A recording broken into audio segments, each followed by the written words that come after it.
teman-teman. Pernah nggak kalian merasa kepanasan di siang hari, tapi kedinginan saat malam hari? Iya, itu ada hubungannya dengan panas dan temperatur. Bentar. Tapi apa sih sebenarnya itu panas? Dan apa sih sebenarnya hubungannya dengan temperatur? Mau tahu? Yuk kita bahas bersama-sama. Definisi panas. Panas adalah bentuk energi yang berpindah dari suatu benda ke benda yang lain karena perbedaan suhu. Panas selalu mengalir dari benda yang bersuhu lebih tinggi ke benda yang bersuhu lebih rendah, sampai mencapai kesetimbangan suhu. Nah, contohnya itu ketika kamu memegang secangkir teh panas, tanganmu akan terasa hangat karena panas dari teh mengalir ke tanganmu. Temperatur menurut konsep keperawatan adalah ukuran panas tubuh pasien yang mencerminkan keseimbangan antara produksi panas dengan kehilangan panas.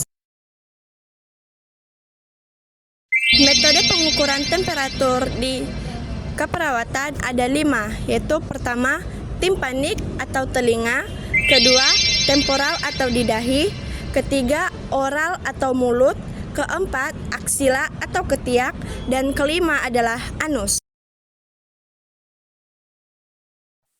Dalam keperawatan, konsep panas atau thermal mencakup pengetahuan tentang energi thermal, pengaturan suhu tubuh, dan penggunaan terapi panas untuk tujuan terapeutik seperti mengurangi nyeri dan edema serta meningkatkan aliran darah pada luka dan pemulihan.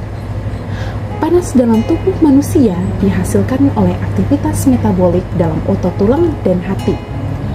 Glikogen diubah menjadi glukosa yang dapat dioksidasikan untuk mempertahankan produksi panas yang normal. Oleh karena itu, diperlukan jumlah bahan bakar yang tepat. Panas berlebihan biasanya disebabkan oleh kombinasi suhu luar, kegiatan fisik, dan keringat. Kehilangan panas disebabkan oleh aktivitas kulit. Alasan yang paling utama adalah penguapan air dari paru-paru dan organ ekskresi. Pelepasan panas dirangsang oleh vasodilatasi atau pelebaran pembuluh darah pada kulit akibat pengeluaran keringat. Suhu turun terjadi karena vasokonstriksi yang berlangsung lama. Hal ini disebabkan oleh suhu yang dingin atau kelaparan, sehingga tubuh menggigil dan gemetar dalam usaha menghangatkan badan. Perpindahan panas ke tubuh manusia terbagi menjadi 4 bagian. Yang pertama, konveksi. Konveksi merupakan transfer energi memakai media zat air atau fluida, gas maupun cair, contohnya darah dan udara respirasi. Infeksi tertentu akan menghasilkan pirogen yang mempengaruhi termostat di hipotalamus. Suhu inti tubuh naik dan tubuh berupaya untuk memindahkan panas keluar melalui aliran darah dan udara respirasi sehingga terjadilah demam. Contoh, ketika tiupan angin, udara dingin yang dibawa oleh angin membuat tubuh kita juga semakin dingin.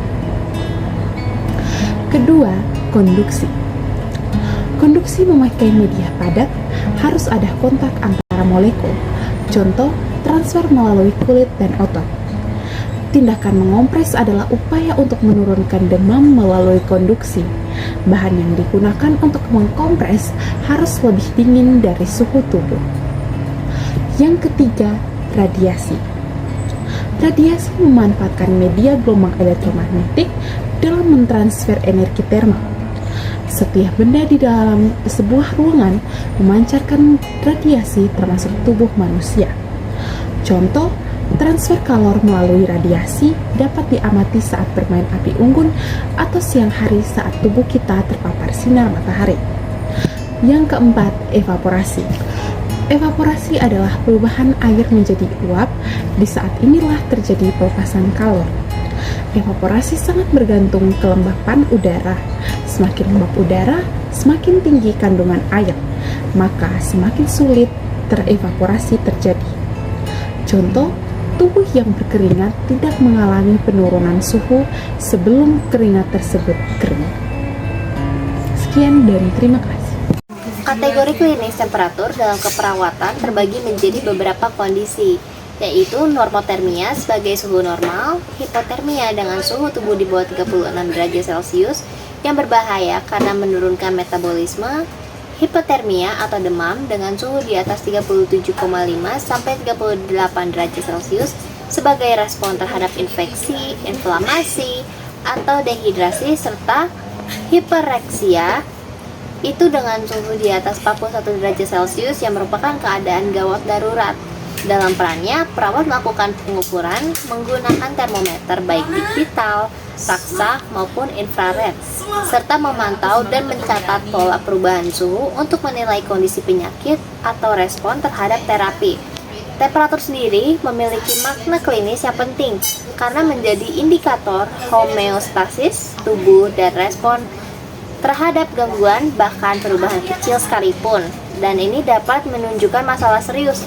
Oleh sebab itu, pengkajian suhu secara rutin menjadi standar penting dalam praktik keperawatan untuk menjaga kesehatan dan keselamatan pasien. Capek banget nih. Baru pulang kelas kok kayak pusing banget ya kepalaku. Aku duduk dulu deh sebentar di sini.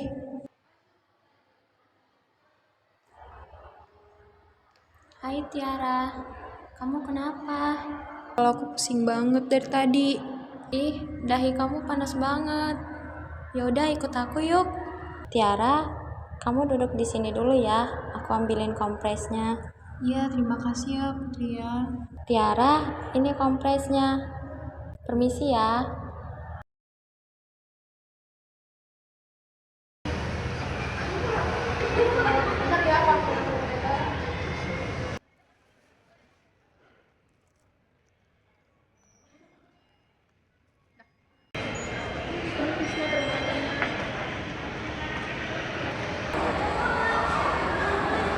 Wah, Krisna, tinggi banget, 38 derajat Celcius. Oh, berarti itu di atas normal ya? Iya. Temperatur normal suhu tubuh manusia di angka 35 sampai 37 derajat Celcius. Jikalau di atas itu berarti tubuh sedang demam. Termometer adalah alat untuk mengukur temperatur. Temperatur menunjukkan seberapa panas atau dinginnya suatu tubuh. Nah, teman-teman udah paham kan nih dengan apa yang tadi rekan-rekan kita sudah jelaskan. Jadi, kesimpulan dari panas sendiri itu, panas atau hipertermia ini merupakan kondisi di mana meningkatnya suhu tubuh di atas normal. Hal ini diakibatkan karena ketidakseimbangan antara produksi dan pengeluaran panas dari dalam tubuh kita.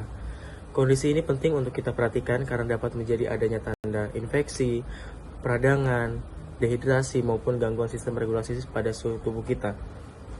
Sebagai perawat, kita dapat berperan dalam memantau tanda-tanda vital, mengidentifikasi penyebab, serta memberikan intervensi keperawatan seperti kita bisa mengompres dengan air hangat maupun air dingin, lalu menjaga hidrasi, serta memberikan edukasi. Dengan pelaksanaan yang tepat, panas ini dapat kita tangani untuk mencegah komplikasi lebih lanjut dan dapat mendukung serta meningkat proses pemulihan pada pasien.